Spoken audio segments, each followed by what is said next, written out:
Hello and welcome to another episode of Off the Rock with me, John Ferguson. Lockie, you're back from the Scrumbags pods to preview another TRC weekend, and it's finally back after a week hiatus, and I'm so happy that it is back. And we're going to be talking about the entire the Rugby Championship this weekend because we have got some massive games. The Eden Park Hoodoo is on the line for the Springboks and All Blacks. And obviously, we have got to see the Wallabies test their mettle in Townsville and see if they can hold down a home game for the first time in the TRC.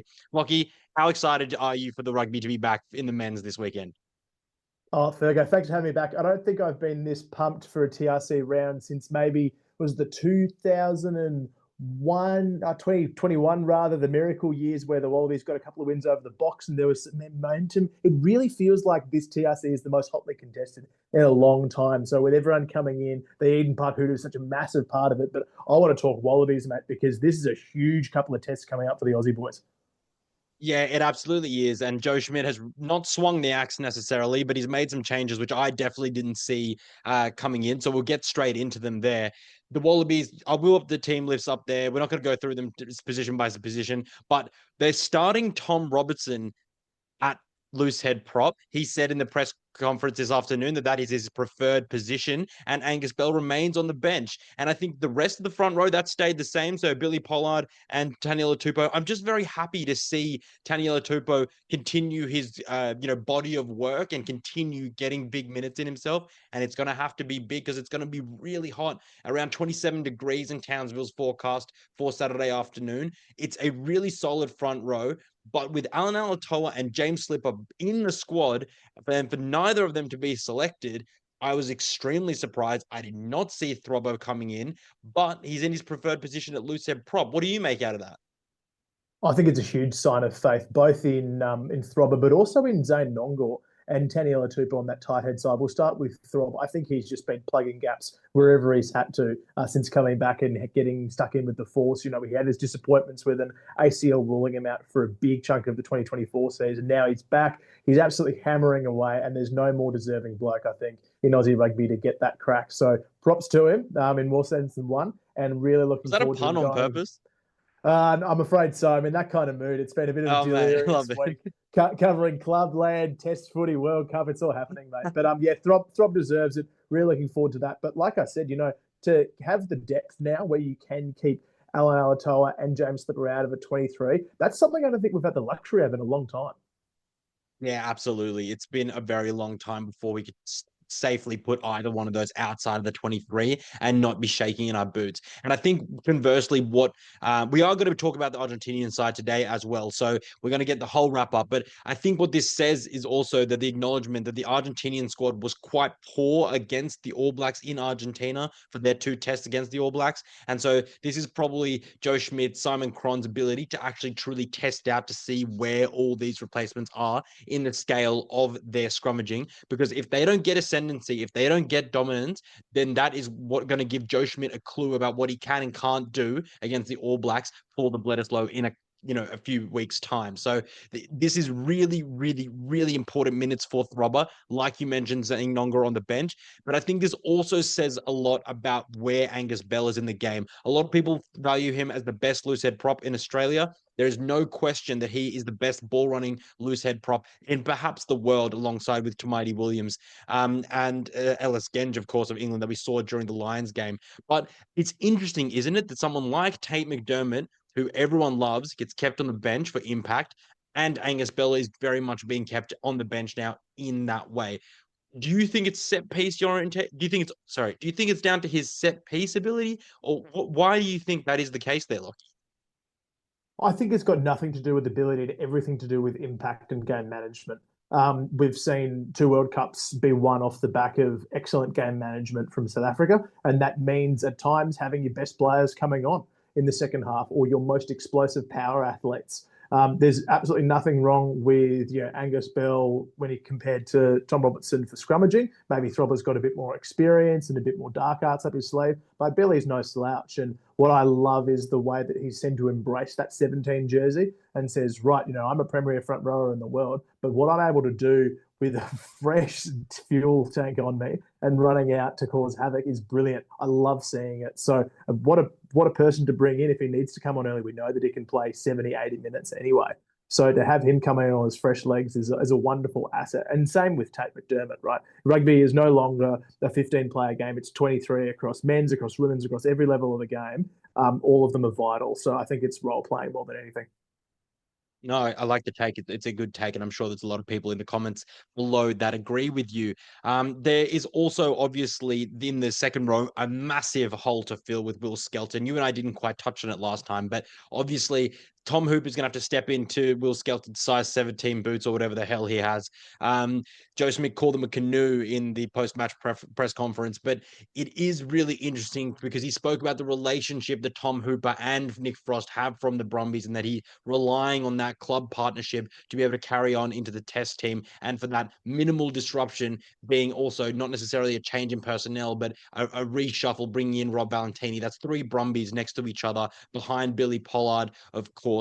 And then you've also got the Reds combo at the back at the 7 and 8 there in Fraser McWright and Harry Wilson back from that knee injury, which thankfully Joe Schmidt said was just a bit of pinch cartilage that just didn't quite feel comfortable enough for the second test there in South Africa. But Tom Hooper in the second row, I definitely was expecting to see Lukan Salakaia-Loto as part of the 23. You and I have been hammering on about him, but I do think that someone else pointed this out in the X comments on my post about the side that that Lukan and Tom Hooper actually, weight and height wise are not very different. I just think Lucan carries that weight a little bit differently. And obviously him being 4 years older, you start filling out a little bit more after you get to that 25-year age, which Tom Hooper hasn't got to yet at 24. So it is an interesting dynamic, but are you liking what you're seeing from this continuity in the second row?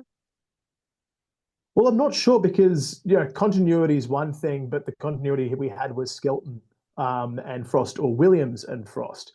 You've still got Jeremy Williams there on the bench, so I certainly wasn't expecting this. This probably would have been the third or fourth option I would have gone with, but there's a reason again where the punters are not the pickers, mate. I still feel as though they could have used the abrasiveness of Salakaia-Loto. Tom Hooper really found himself as a carrier during Super Rugby, so this is his first, I think, real test to be a second row enforcer. I think that's a step up, but it lends itself almost to a Tupou Vai kind of mold. Do you have a big back row bruiser that can lock and can jump and be effective? It's important to keep that continuity, sure, but it does feel a little limiting at line-out time, despite the reliance we have had on Harry Wilson. So I'm interested to see. I'm open, and I hope I'm proven wrong, but I feel like we might miss a trick against the Argies, who do have a very dangerous sort of pack, as we've mentioned. I think what you gain is obviously a tremendously big ball running player in Rob Valentini at number 6. You gain a volume carrier in Harry Wilson. And obviously you have Tom Hooper, who's, 1 or 2 centimeters shorter and much more mobile than Will Skelton. But it does feel like this reshuffle allows Tom Hooper, he's a ball threat as well. So that's a big assist to someone like Fraser McRide. But it does feel as though this pack is a little bit small than where I'd like it to be, which feels weird to say, even though we have such big and tall and good ball runners, just feels that way. And that's because Will Skelton, one of the best locks in the world, as we've seen over the last couple of months, is really that important player. So this is the first game we're playing without him since the first test against the Lions way back in July, which feels like a lifetime ago. So it will be really interesting to see how he goes. And then probably the biggest news of the entire side in the halves, Nick White retains his spot after his concussion, obviously. And then we have Tom Liner coming straight back into the 10 jersey. What do you like about this, Lockie? And what do you perhaps, if any, do you have any reservations?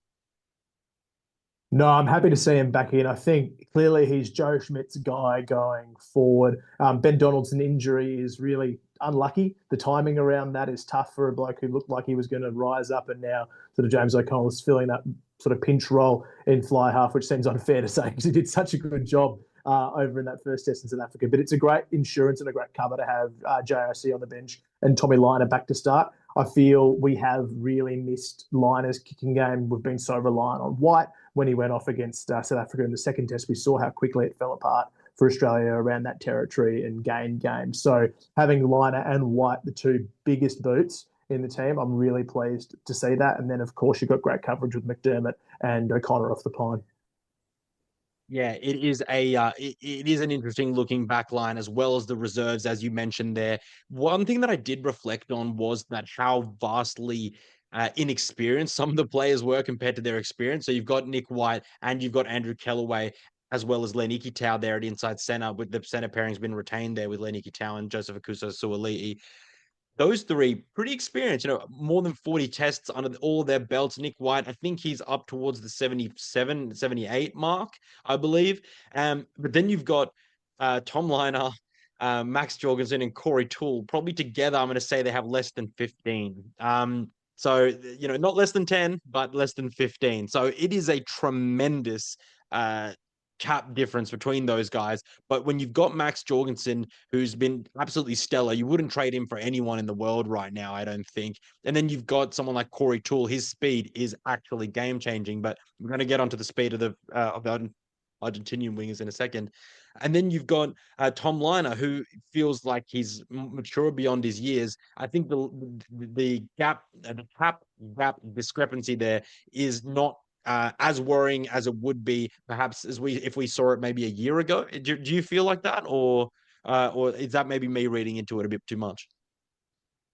No, there are discrepancies, but I like how everyone's being paired up in a combo with a more seasoned player. Like you mentioned, Whitey with Liner. I think that's fantastic. You've got Corey Toole and Jorgo, who are rookies, even though Jorgo's been killing it. But Kellaway out the back with 43 tests. Again, Ikitau with 45, partners Sue with 10. So there's almost a buddy system that I really like seeing, and I think that's the best way to move forward. If they'd picked a rookie fullback and sort of put Jorgensen at 15 and maybe had a Potter or a Dalgunu on the sting, I think that's when you get into some tricky areas. And while Kellaway might not be the most explosive or the most damaging, he is the most experienced option. So I'm really glad that they've gone with a safe pair in the 15 jersey. Yeah, no, so am I. I think I wrote back originally when I looked at the five players that grew the most or gained the most out of the South African leg on Rugby Pass. I wrote that Andrew Kellaway has gained the fact that he is such an assured head, he's such a calm head, great line runner, and obviously very experienced. And that's who I think would come into the 15 jersey. And I'm very thankful that my hunch was correct. And also, I wrote a piece that came out today/yesterday, Wednesday, that is, about Tom Liner and why Schmidt should back him. And I think that's kind of the thinking that we're seeing now. Schmidt really needs to back one of these younger horses in. It was Lolosio. Lolosio went down. It was very clear that Liner was his man next. So it'd be interesting to see how Donaldson comes into the fold, as you mentioned, but that's remained to be seen. I think it is very interesting now that I have to amend my thought initially. It sounds like Joseph Akuso Suali, Max Jorgensen, Tom Liner, and Corey Toole probably have something closer, like less than 25 caps together. I said 15, but now that I think about it, Joseph Akuso Suali and Max Jorgensen together maybe have played 20. So that is along with Liner. So that's it's growing, and this is why we need to be growing, because we need to back them in, and they've been playing a lot of games. So that's really reassuring, and that looks really good on a piece of paper. Quickly on the bench, status quo very much with Billy Pollard and Brandon Payne-Amosa in the hooking stocks. Angus Bell, as you mentioned, Zay Nong was mentioned, Jeremy Williams, as we mentioned. Carlo Tizzano makes his way back onto the bench, and so does Filippo Dangunu out of injury. Unfortunately, injured his leg. I think it was in the First Nations Pacifica game against the Lions. He's now made a return, and he's now made a return back in the 23. Carlo Tizzano, one of the absolute stellar standout players, along with Tom Hooper from Super Rugby Pacific. How good is it to see him back in the jersey, in the match day squad? Sorry, and how good is it to see that he gets an opportunity to prove yet again that he is still one of the best players in Australia? Well, I mean, that's relying on him getting that chance, right? He's been given the 20. How much time will he get? Fraser McGrath has clearly an 80-minute seven who's played outstandingly well this year. Carlo was, I think, ahead of him for most of Super Rugby Pacific before his injury and a late drop off. So I would love Carlo to get 30 or 40 minutes if not longer. I just don't think it's going to happen. That's the problem. But I like that Carlo's been injected onto the bench along with Dalgunu, both as on-ball threats. You mentioned Tom Hooper sort of getting over the pill as well. They're going to be so important because they have pilferers for days in that Pumas pack. We'll touch on it in a bit, but there's at least 4 or 5 recognised snatches, and we are going to need every sort of gold jersey flooding that breakdown when we have the pill to stop those defensive pilfers. Yeah, that's very accurate. And I think one of the things that we can expect from the bench is that if O'Connor comes on, when he comes on, he needs to be nailing his kicks because that's something that we took out of the last South African game.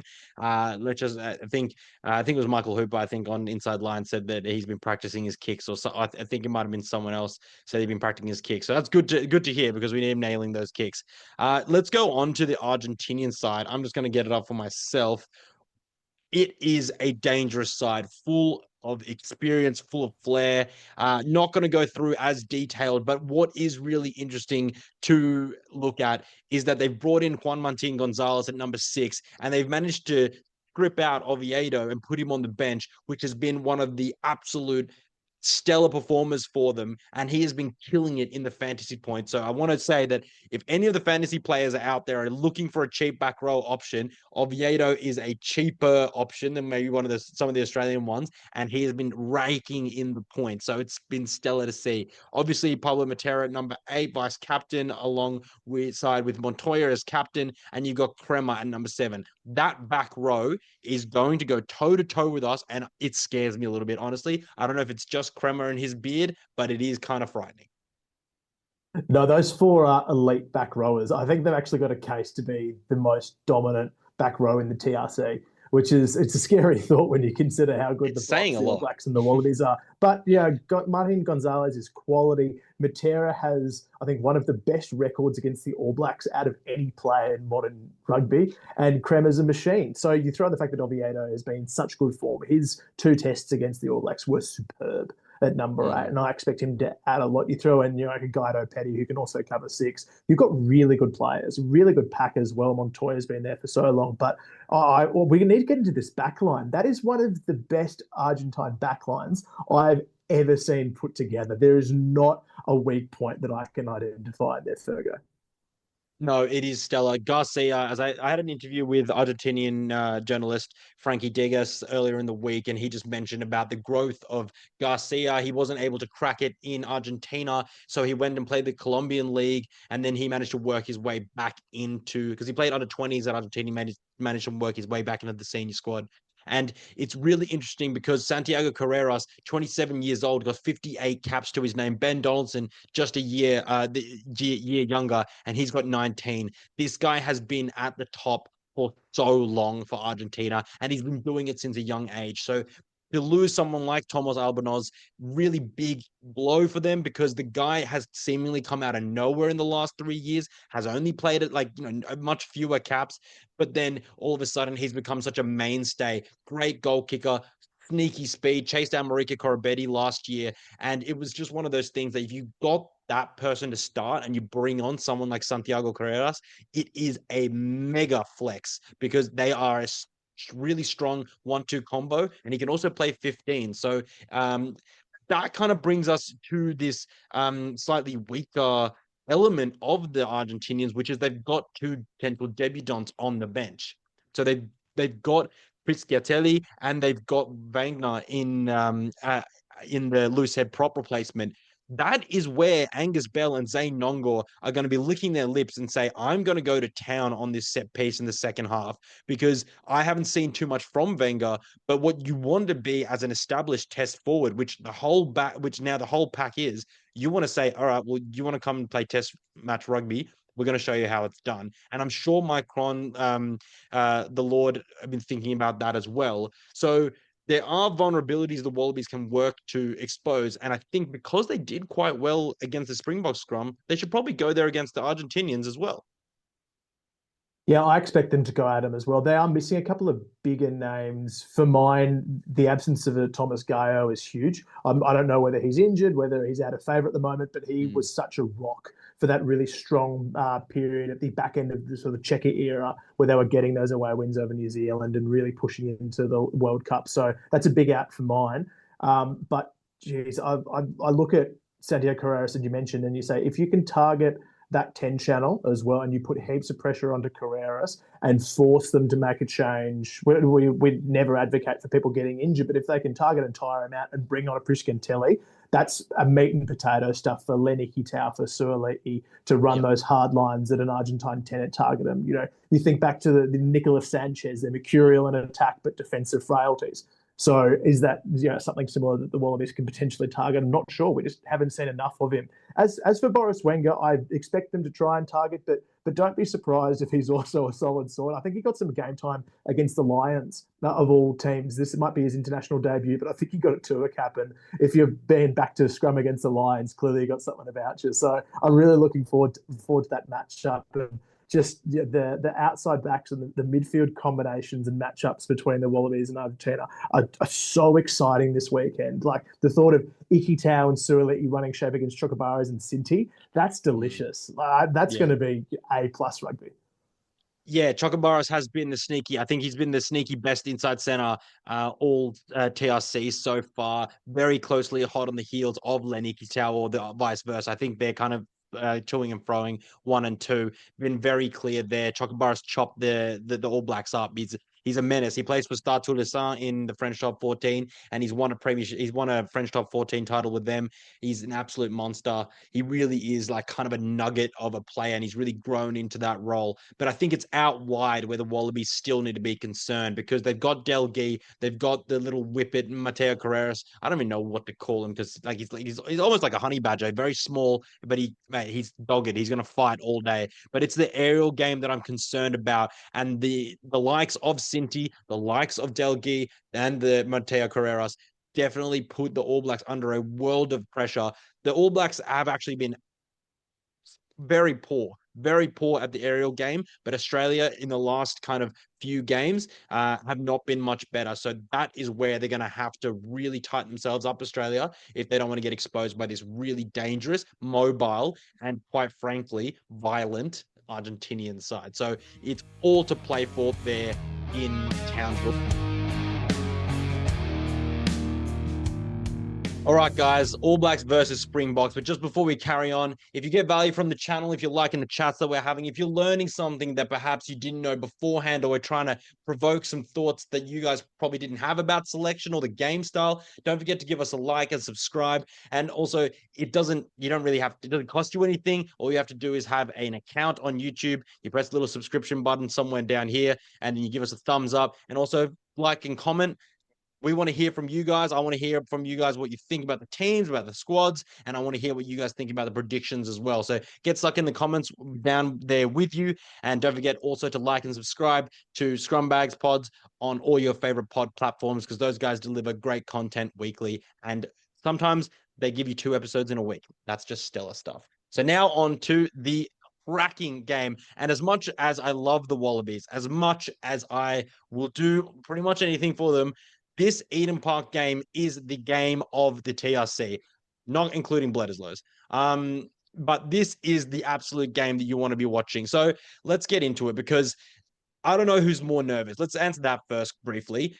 Are you more nervous as an All Black, or are you more nervous as a South African? I think it's an All Black, but there's an argument to be pretty nervous about being the Springboks as well. Oh, it's definitely the ABs. They're the ones who need to defend that 50 straight of unbeaten games. I think there's maybe 2 draws in there. They really hold on to those. Ridiculous track record. But it's amazing. What does it date back to? 97? Is it 94? It's ridiculous. It's well before we're up and about watching footy with a beer in hand, and that's what's important.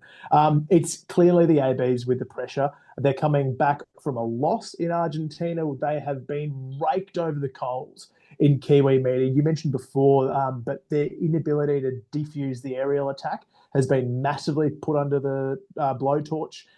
Their strategy around bench, their decision to put Rieko Ioane back on the wing has been met with cheers and then boos rapidly. It's a fascinating sort of situation over there in New Zealand. And then they've rolled out a fascinating team as well. Certainly a couple of big changes and a big shifts that I want to chew through with you. What stood out to you from the All Blacks 23? I think it's the shift, particularly from Tupou Vaa'i to second row and then Simon Parker in. I know that this has been, I know Simon Parker, this isn't his debut, but it is really interesting because I discussed this with some people on X and also on my article on Rugby Pass. It's they're trying to win the collisions, and that's what I've seen on a lot of podcasts, so like the Aotearoa Rugby Pod. The guys there, Bryn Hall and Jipper, as well as the host there, doing a tremendous job on analysis, and they've just been talking about winning collisions, winning collisions, winning collisions. And I think what worked for us, we lost a lot of collisions in our first game at the High Veld, in at Ellis Park. But what we did was we scrapped at the breakdown, and we managed to turn those balls around and frustrate the Springboks, and that was very much our mold in Cape Town as well. And I just look at this side. The side will be up here. You guys are seeing it. I just think that with Simon Parker, and I know Tupou isn't on board, but with Simon Parker, you could have gone with a Karifi. You could have gone with someone who's a bit more on ball to be able to really, because I don't think anyone in that pack, in this pack here, is going to take a backward step. But it just feels like they're trying to kind of do too much. They're trying to win the collisions. Their structure around Razor has been to have lots of pilferers, but then they're kind of stripping that back. I don't know. It looks a little bit confusing. And that selection of Parker, particularly, man made of granite, extremely good rugby player. Not sure that it fits quite in with how they're trying to diffuse this Springboks pack. What about you? What are you seeing there, Lockie? I'm along similar lines. I'm seeing a pretty muddled forward pack, and not a bad forward pack. They're all quality players, and Granite's the perfect way to describe Simon Parker. He's just a machine, that bloke.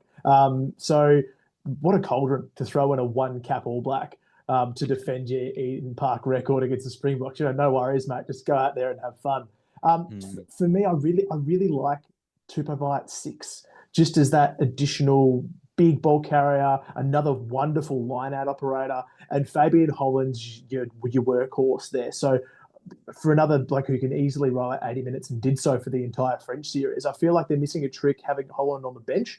But again, maybe this is Simon Parker's moment to shine in the sun. Wallace Atiti obviously huge into having back fully fit, and that's nothing wrong at all with that front row of De Groot, Taylor, and Newell. So lots to like about the front four, but I just think the decisions, you mentioned Karifi there before, it's just not the combination I think anyone would have expected outside of maybe Razor himself. But yeah, it's not the only surprise in there. No, it really isn't. I just wanted to quickly wrap on and say that with Vaa'i, he was one of the form second rowers in Super Rugby Pacific this year, and he was touted to being a lock-in starter. It's only because of the captaincy of the Scott Barrett previously, that lens, bring it in, and then also the tremendous form and raw measurements of Patrick Tuipulotu, who's now unfortunately injured, that kind of saw Tupou Vaa'i shunted around and they had to try to fit him in somehow, and they put him at 6 because he is such an abrasive and powerful and good player. So this is not a knock on Tupou Vaa'i. It's more about how the puzzle pieces are fitting together. I think what you and I are saying, as opposed to raw ability or anything like that. I think in the back line, I'm pretty shook that Narawa is getting a shot on the wing in this particular game. I thought they would have gone with a Caleb Clark. And I think the retention of Billy Proctor and Geordie Barrett, really good. I don't want them to falter and go away from that. I think that's great to grow that partnership. I do really like Billy Proctor as a player. Rico Ioane on the wing. For me, it's actually not such a big of an issue that he's on the wing. It's more so that people are constantly saying, get him out of the 13 jersey. He's not a 13, and then put him back on the wing, and now he's there, and then people are complaining. It's like, I don't. People just feel like they're trying to have their cake and eat it. What are you seeing out of this back line? Honestly, the biggest selection for me is the one that they had to make, and it's one that I would be reluctant to, which is Finley Christie at 9, and that's because they have a 9 crisis. In case you've missed this and your listeners have, I know you certainly haven't. Roygaard down. There was a huge question mark on Preston. They've named him on the bench, but also you've got who else is missing from that injury list? It's a mile long. They've also got Ratima's out as well. It's just like they're just dropping like flies. So it's a really interesting sort of situation there whereby I don't think Finley Christie would have expected to be fighting himself the starting nine, but he's the most experienced with 25 caps. So at least you've got a Blues connection there with Beauden Barrett. To have an inexperienced and slightly out of kilter 13-14 concerns me a bit. So like Proctor feeding into Narawa, Narawa not a noted defender, exceptional with ball in hand, but I don't think you're saying that he's the biggest and the scariest. He's going to come up against a really big and experienced Springboks backline as well. So it's a huge defensive challenge for Narawa. I'm sure he'll shine if he gets his chance, and sort of Will Jordan's your insurance there. It's just like, again, they're wonderful players, but it just feels like the makeup's a bit funky. Yeah, I totally agree. And the only thing that I'd say as well about how they're going to go about this is that the experience of Rieko Ioane, Beauden Barrett, Geordie Barrett is what's going to be necessary to try to get around and outside and over the top of this rush defense from the Springboks, because it was quite a big challenge for us until we figured out how to do it. And we didn't manage to do it effectively or as effectively in the second game. So it really is a difficult thing to try to master. And I think that the backline definitely has what it takes to be able to do that. But whether you can implement it, and the ball's a bit dewy, and you're under pressure at home, that's what's going to be really interesting, because that backline has absolute firepower, rounded out by Will Jordan at the back. But it is a little bit of a nervous wait to see how they go against that aggressive rush, because they wouldn't necessarily have faced a side with such an aggressive rush for a couple of months now. And I know that very few sides in the Super Rugby Pacific run it a rush defense as aggressive as theirs. So I don't know. I think that's the biggest change up there. Obviously, a big scrum battle ahead. We saw them get dominance over the Argentinian, the All Blacks get dominance over the Argentinians. We weren't winning, we weren't losing necessarily, but it was a pretty stalemate there. It'll be interesting to see what this All Blacks scrum is at, because it is the world-class prop going as world-class prop. Yeah, if anything, and we'll obviously talk about the box in a second, but I have a big up on the reserve front row to come on for the All Blacks. To bring on Takiaho, Tamati Williams, and Lomax, they are equally impressive for mine as the 200 plus caps you've got already starting in De Groot, Taylor, and Newell, 150 odd. So fantastic cover to bring on. I think that scrum battle, we might actually see for the first time in a long time the All Blacks have just a tiny bit up on the Springboks. It's a big call. I'm sure I'll get rinsed by our Bocco mates below, but that is an impressive six front row contingent that Scott Robertson can call upon, and one area where I think the All Blacks can have a lot of confidence heading into Eden Park. Yeah, it's going to be really exciting to see how they go, and we will go into the Springboks right now. All right, so it's time to talk about the Springboks, and tell you what, it is a hell of a starting side. And, just looking at that front row, you guys have the side up in front of you. It is Oxenjay, Malcolm Marx, Tom Detoy. And you know what? It's really interesting that few people have mentioned how obvious and how natural it feels for Malcolm Marx to be a starting hooker, but that clearly that hasn't been the case in the past. Now he's starting, and it feels good because he's a terrifying mountain of a man. It's a strong front row, isn't it, Lockie? Yes, super powerful up front. Here am I gassing up the All Blacks, and then you look at those three and you go, far out. Yeah, there are some big boys there. We'll get to the bench in a minute. But yeah, I think Marx and sort of Bongi and Manambi sort of going 1-2 punch for a long time. I've always felt Marx had the edge. I mean, Bongi's such a wonderful scrummager and does his set piece really tidy, but what Marx brings with ball in hand and over as a breakdown threat is phenomenal. It's like someone just cloned Bismarck Duplessis and added 10 kilos and just said, right, here's a sleeve and do your worst. So he's just terrifying.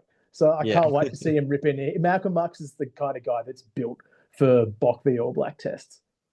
Yeah, no, he's a very solid operator. And behind him is going to be scrummaging Eben Etzebeth, who is the leading lock by a country mile on fantasy points. So make sure you lock him into your fantasy points as well, or you're thinking, save a little bit of cash for your second rowers. And also alongside him, Ryan Norkier. I think that this combination, it feels older than it is. I mean, by that, I mean, it feels more cohesive. It feels like they've been playing for years together.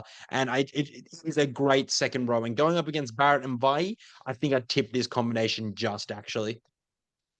Yeah, it's a tough one. Like Nortje did a really good job against the Wallabies in that second test. He's a very tidy line-out operator, more ice to the fire that Etzebeth brings, and I think it feels assured. You're right. It is a fairly inexperienced pairing, but you've got Lou Diaga to come off the pine. They don't have that second reserve lock as well to play with, so expecting big minutes from Diaga. But what a challenge for Nortje to come out to Eden Park and strut his stuff. He's done it for a long time in the URC.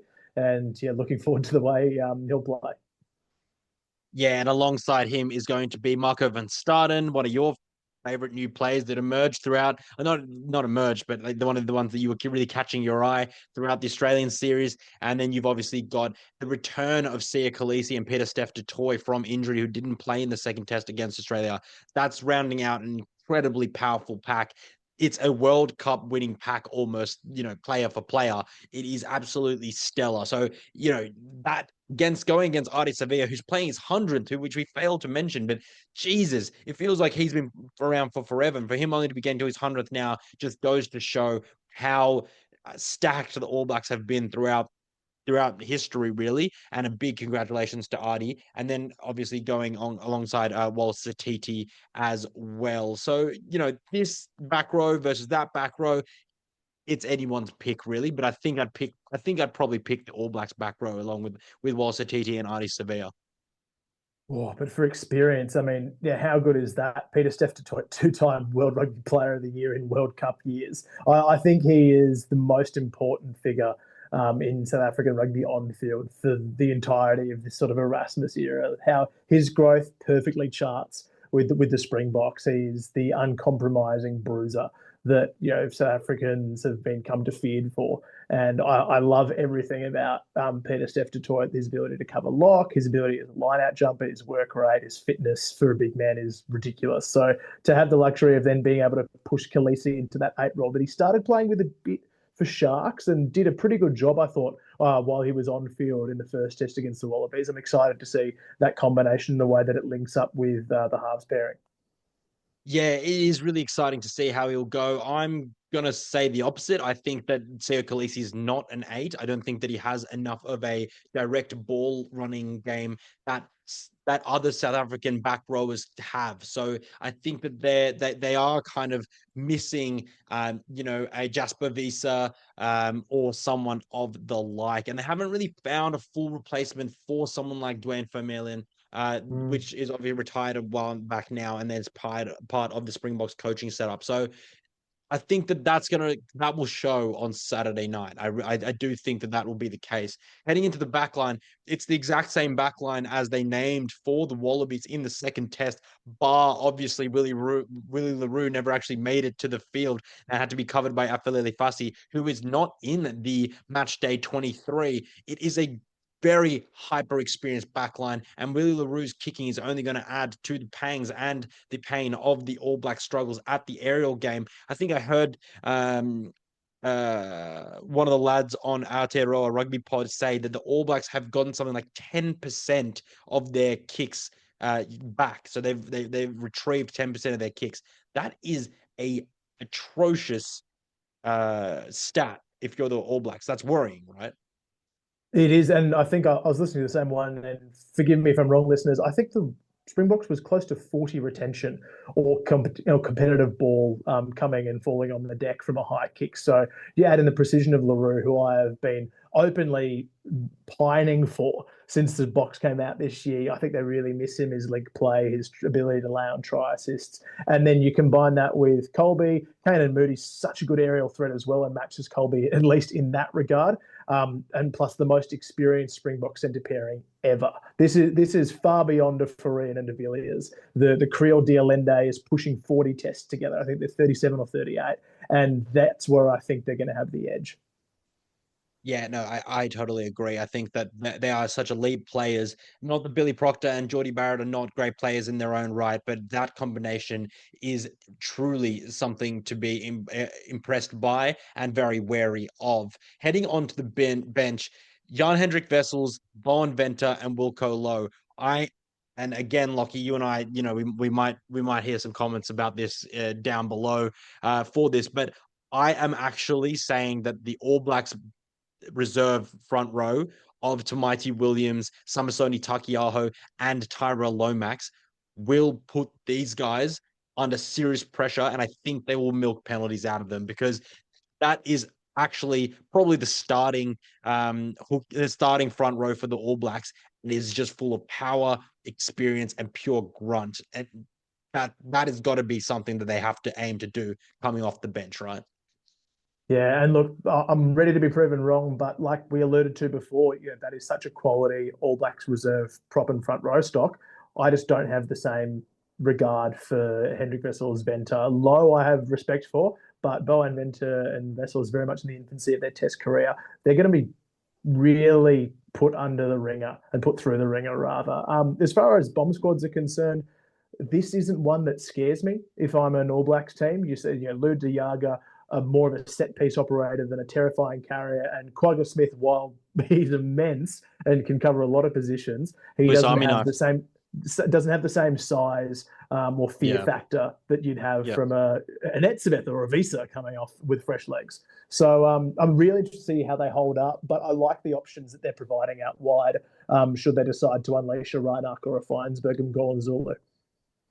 Yeah, exactly. And I think you've hit the nail on the head there in not naming Ethan Hooker. I only just found out who he was from my chat with Harry Jones on my on off the ruck, just before the Wallabies played the South Africans for the first time in the TRC. And so I don't know a lot about him. They say that he's a very direct runner, that he's a very strong runner, and that's how Jones described him, as a bit of an abrasive guy. But again, vastly inexperienced, and that is going to be something that when you're coming up against the All Black side in the 75th minute, the 79th minute, you're going to look at your experienced players, and you've got Quinn Tupaia who's coming on, who is an extremely powerful, abrasive, and aggressive ball carrier. So that is going to be really interesting to see who. Tupaia, not vastly experienced either at test level, but we know that he's been carving it up in Super Rugby Pacific this year. So it will be really interesting. Now, what we're going to get into is the predictions for the whole weekend, and a little bit of a drum roll for the people out there. What are we feeling here? We'll start off with the Wallabies and the Argentinians in Townsville. Where does your heart and maybe your head, please preface, see this result going? As an Aussie, I'm really worried. I'm really worried about this one. Particularly the outside back trio, so deadly, so dangerous. If the Wallabies are able to control their set piece, and I think they've got the tight five stocks particularly to do that, I see them getting up, but it's not going to be a blowout. Argentina is too good for that now, and they're too good at putting it on other teams as well. So I'm expecting it to be Wallabies by 7 and a pretty tight affair. How about you? Yeah, I also think that'll be a tight affair. I think what will challenge the Argentinians is that the All Blacks had only one line break in the last game. We are averaging one of the most line breaks per game in the TRC so far. So if we get through, I don't know what I can't tell you what the defensive stats are once they get through that initial Argentinian defensive line, because the All Blacks did it such few times. So there's not a lot of stat on that at the moment. But what will happen is we saw that the Wallabies cut the Springboks up, and you have to say that the Springboks are just as good, if not better, than the Argentinians. So I think that if we are getting line breaks, we'll be scoring tries. That doesn't necessarily mean that we're going to be outscoring them. I said earlier in the week with Frankie Degas, before seeing the teams 22-17, but I think it's going to be a little bit more like 28-17 or 28-15 or something like that to the Wallabies. But the C word, consistency, is what we're still searching for. And yes, we've been very consistent throughout the Lions series into the South African games. We haven't seen any blowouts. We haven't conceded bucket loads of points, but nonetheless, we just want to carry that on. And one hiccup here undoes a lot of that consistency. So, Joe Smith says no improvements linear. Let's hope that the linear the linear part of the improvement is still going right now for this weekend. Heading into the All Blacks and Springboks, give me your prediction there, Lockie. Eden Oh, Park, hoodoo. It is make or break. It is history on the line. this is a horrible game to call. You lose either way with the feedback that we get pre and post game. I think the All Blacks are going to do it, and I'm saying it purely off the basis of that record and Artie's 100th. There was real uh, despair, I think, around that All Blacks camp that they weren't able to do it for Cody Taylor in that second game in Argentina, and to come back to defend your Eden Park record against the Springboks side that the starting of which the starting 15 is incredible, and the bench is, aside from Diaga and Smith, largely untested. So I think it's going to be an absolute humdinger. I think it's going to be quite an ugly game. Yeah, a bit of moisture, a bit of slip, but the All Blacks will find a way to win. I'm going to say All Blacks by 3. What have you got for me? Yeah, before the game, before the teams were announced, rather, I would have said South Africa. But for the reasons that you and I mentioned, for the lack of impact from the bench, from what we're seeing, and the players that they have there, and because of the likelihood of the wetness, it's not going to be a high scoring game. And the All Blacks are a good side. It's going to be gritty. It's going to be combative. So I say that the All Blacks are going to retain their streak, only for the Wallabies to beat it later with the Bledisloe. And then so that makes that storyline even better. And I think that this will be somewhere around the 25-23, 25-22 mark to the All Blacks, because I think that they do have a lot of points in them. It's not that they're not going to score a lot of points, but this isn't a Rugby World Cup final. We saw how low scoring that was. Both side has things to play for here. Both sides are in the middle of a World Cup rotation, like the 2 years into a World Cup cycle, rather. I think they still have a lot to play for. And these teams, they are a little bit different from how we would see the teams play at the 2023 Rugby World Cup. So that's why I think that it would get up to about 25, 23, 22. But that's also going to come off the back of a lot of penalties, because the All Blacks have been leaking them. And if the All Blacks can do what they're going to try to do, they'll probably be able to leak some penalties and kick some threes out of the Springboks as well. But Lockie, that wraps us for the TRC preview for the weekend. It is absolutely vital, crucial games for every side involved, because there's World Cup rankings that are on the line for the Wallabies and the Argentinians for Los Pumas. They are one below us, so they all want to get a win on Australian soil. That matters a lot for the Wallabies. The Wallabies want to continue their linear progression. For the All Blacks, they are defending history, honor, their place in the public's eye, and their podium in the public's eye. And for the Springboks, they're going all the way across the ditch, all the way across Australia, to be able to make a piece of their own history, with the Wallabies only getting back a little bit of their history from them only a couple of weeks ago. So it is a stellar weekend of rugby. Like, subscribe, follow here. Please do it all down below here. Don't forget to head to Scrumbags, listen to them on their pod platforms as well, with Lockie, and like them on Instagram. They deliver great content. Sometimes we collab on there, so you can get a little bit of both of us, Off the Ruck and Scrumbags. But Lockie, thank you so much for coming on this weekend, this afternoon, for ahead of the weekend's game. Sorry. Mate, thank you very much for having me. Looking forward to many more. Let's get going on the rugby. To all you guys, enjoy your rugby. Let's go for a fucking review after this weekend's game. I'm so psyched. Hurry up and get to Arvo Beers on Saturday. To all you guys, enjoy your rugby. Till then, ciao.